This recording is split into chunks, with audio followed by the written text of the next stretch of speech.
जीवन हमें एक मौका देता है, इसलिए जब भी सही कॉलेज चुनने का समय आए तो सिर्फ मंगलायतन यूनिवर्सिटी आपके बेहतरीन भविष्य और सर्वांगीण विकास के लिए।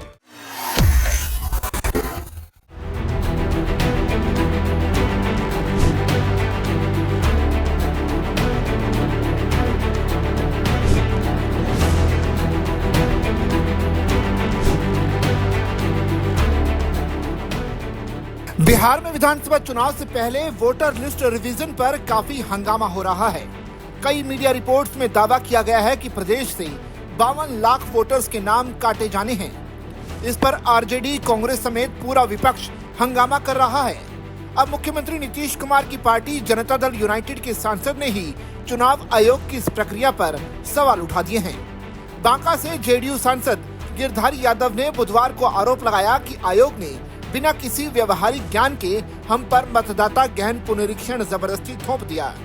उन्होंने अपना अनुभव साझा करते हुए वोटर लिस्ट रिवीजन की समय सीमा पर भी सवाल उठाए और कहा कि इस प्रक्रिया के लिए कम से कम 6 महीने का समय मिलना चाहिए। चुनाव आयोग जो है ना, उसको कोई क्या कहते हैं व्यवहारिक ज्ञान नहीं है। वो बिहार का न इतिहास जानता है, न भूगोल जानता है, कुछ जानता ही नहीं है।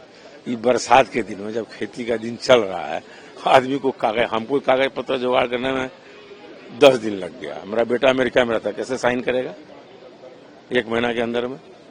तो कोई व्यवहारिक है कि जबरदस्ती हम लोग पर थोप दिया। अरे कराना था तो 6 महीने का समय देता, पहले से करा लेता। ये तो एकदम कैसे होता है ना, कोई तुगलकी फरमान है चुनाव आयोग। नई दिल्ली में लोकसभा के मानसून सत्र में हिस्सा लेने पहुंचे जेडीयू सांसद ने कहा कि चुनाव आयोग को बिहार के इतिहास और भूगोल का व्यवहारिक ज्ञान नहीं है। वोटर लिस्ट रिवीजन के लिए दस्तावेज जमा करने की 1 महीने की समय सीमा अव्यवहारिक है। गिरधारी ने कहा कि उन्हें खुद अपने दस्तावेज इकट्ठा करने में 10 दिन लग गए।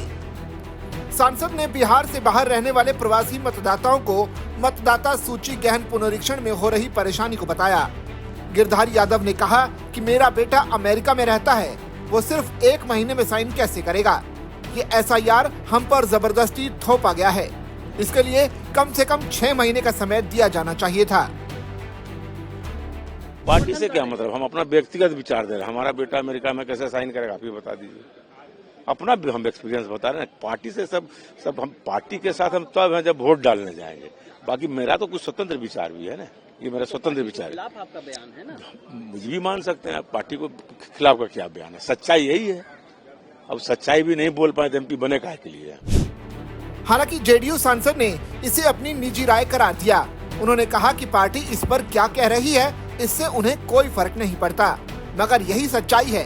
उन्होंने ये भी कहा कि अगर वो सच नहीं बोल सकते हैं तो फिर सांसद क्यों बने? बता दें कि चुनाव आयोग ने 22 साल बाद पिछले महीने बिहार में वोटर लिस्ट रिवीजन शुरू किया था। इसके तहत बीएलओ घर घर जाकर मतदाताओं का सत्यापन कर रही हैं। साल 2004 की वोटर लिस्ट के बाद के सभी मतदाताओं को अपनी पहचान प्रमाणित करने के लिए आयोग को दस्तावेज देने पड़ रहे हैं। इसके बाद नई वोटर लिस्ट जारी की जाएगी। विपक्षी दलों के नेता चुनाव आयोग की इस प्रक्रिया का खुलकर विरोध कर रहे हैं। उन्होंने इसकी समय सीमा और दस्तावेजों को लेकर कई सवाल उठाए हैं। सड़क से लेकर सदन तक हंगामा हुआ। सत्ताधारी गठबंधन एनडीए के नेता वोटर लिस्ट रिवीजन को सही बता रहे हैं। हालांकि नीतीश की पार्टी के सांसद द्वारा इस पर सवाल उठाए जाने से अब सियासी पारा और भी गर्मा गया है।